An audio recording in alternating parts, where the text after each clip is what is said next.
Hello to everyone, Assalamu alaikum. Welcome to Horror Hypes. Hope you all are doing well. Myself is Jaan Baz. मैं यहाँ आपके real horror incident और paranormal activities share करता हूँ, ऐसे वाक़यात जो आपके रोंगटे खड़े कर दे। अगर आप भी अपने हॉरर इनकाउंटर शेयर करना चाहते हैं तो मैंने नीचे डिस्क्रिप्शन में एक जीमेल आईडी दी है जहाँ पे आप अपने वाक़यात सबमिट कर सकते हैं। आज की स्टोरी हमें सुहेल अंसारी ने सेंड की है फ्रॉम कराची। आज का इंसिडेंट कराची की ओल्ड वर्जन बिल्डिंग से रिलेटेड है जो काफ़ी इंटरेस्टिंग है।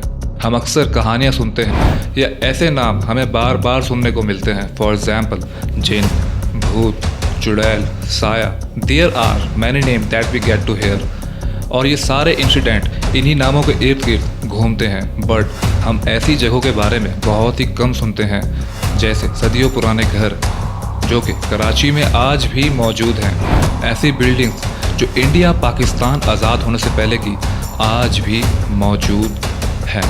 This story is about such an old building. ये इंसिडेंट एक ऐसे शख्स के साथ बचपन में पेश आता है जो ट्यूशन पढ़ने अपनी एक टीचर के घर जाता है और वो घर एक खंडरनुमा बिल्डिंग में होता है। बिल्डिंग के 95% हिस्से में कोई भी नहीं रहता। इस पूरी बिल्डिंग में सिर्फ एक घर होता है जहां वो बच्चा ट्यूशन पढ़ने जाता है। जब वो बच्चा नादानी में इस बिल्डिंग को एक्सप्लोर करता है तो उसके साथ एक खौफनाक हादसा पेश आता है जिसके बारे में सुनकर आप भी हैरान होने वाले हैं। So as usual, sit back, dim the lights and prepare to face your fears.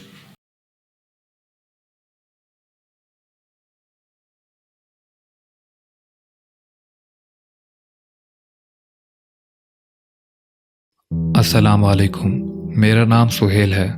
मैं कराची उर्दू बाज़ार में रहता हूँ। जो वाक़या मैं आपसे शेयर करने जा रहा हूँ तब मैं 7th क्लास में पढ़ता था और उस वक़्त मैं आराम बाग की तरफ एक मस्जिद जिसका नाम बाबुल इस्लाम है वहाँ रहता था। ये वाक़या अपनी नौयत का बहुत अजीब वाक़या है। वाक़या यूँ है कि उन दिनों मैं Bans road Oxford English grammar school में पढ़ता था।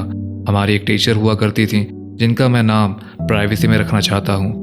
वो हमारी 7th क्लास की इंचार्ज हुआ करती थी और मेरी वालदा मंथ में 2-3 बार उन टीचर से ज़रूर मुलाकात किया करती थी ताकि मेरी तालीमी सरगर्मियों से आगाह रहें। एक दिन हमारे फर्स्ट टर्म के एग्ज़ाम हुए तो मेरा रिज़ल्ट कुछ अच्छा नहीं आया, तो वालदा ने स्कूल आकर मेरी टीचर से मुलाकात की ताकि वो कंफर्म कर सकें कि मेरी परफॉर्मेंस इतनी बुरी क्यों आई।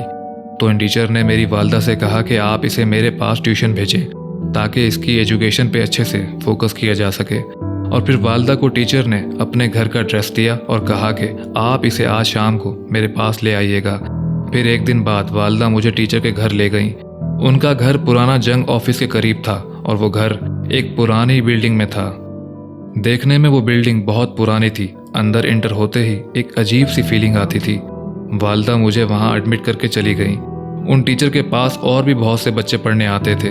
खैर, मैं वहाँ डेली पढ़ने जाया करता था, लेकिन वहाँ एक अजीब सी चीज़ मेरे साथ डेली होती थी। वो ये कि मैं जब भी इस बिल्डिंग में एंटर होता था तो एक शख्स जिसकी उम्र तकरीबन 60 साल होगी वो दूसरे फ्लोर से नीचे उतरता हुआ मुझे क्रॉस करके जाया करता था और ऐसा डेली हुआ करता था। मैं अक्सर कभी जल्दी या देर से भी ट्यूशन जाया करता था, लेकिन वो शख्स डेली दूसरे फ्लोर से उतरता हुआ मुझे क्रॉस करके जाया करता था। और उस दौरान 2 चीज़ें बहुत ही अजीब सी होती थीं। एक ये कि वो कभी आइज कांटेक्ट नहीं करता था और दूसरा ये कि उसके कपड़े सेम होते थे। हर दफ़ा एक ही लिबास, जैसे पोस्टमैन के येलोइश कपड़े होते हैं। मुझे लगा शायद ऊपर उसका घर होगा। एक दिन मैं जब ट्यूशन गया तो वो शख्स फिर से मुझे क्रॉस करके गुजरा और वहाँ से चला गया। उस दिन पता नहीं मुझे क्या सूझी कि मैंने सोचा कि दूसरे फ्लोर पर जाकर देखता हूँ कि ऊपर कितने घर हैं, और मैं दूसरे फ्लोर पर चला गया। जब ऊपर गया तो मामला ही अजीब सा था। 2nd फ्लोर में सारे घर बंद पड़े थे और सब घरों को पुराने ज़माने के जंग आलूद ताले लगे थे। मट्टी से भरे दरवाजे, जैसे कोई खंडर हो, जैसे यहाँ सदियों से कोई ना आया हो। मैं ये सब देखकर घबरा गया और दौड़ता हुआ नीचे अपनी टीचर के घर आ गया और सोचने लगा ये शख्स कौन था, और ऊपर तो सारे घर बंद हैं और मट्टी आलूद हैं। वहाँ एक टीचर का भाई था जो मेरा हम उम्र था। मैंने ये सारा वाक़या उसे बताया तो उसने कहा कि इस पूरी बिल्डिंग में सिर्फ हमारा घर है और ऊपर तो कोई भी नहीं रहता, तुम्हारा वहम होगा। ये सुनकर मैंने भी सब इग्नोर किया। अगले दिन मैं दोबारा ट्यूशन गया मगर वो शख्स मुझे नज़र ना आया। जिस दिन से मैंने ऊपर जाकर देखा था तब से वो शख्स मुझे कभी नज़र नहीं आया। और फिर एक हफ्ते बाद बहुत खौफनाक वाक़या होता है। और ये वाकया मेरी टीचर के घर पेश आता है।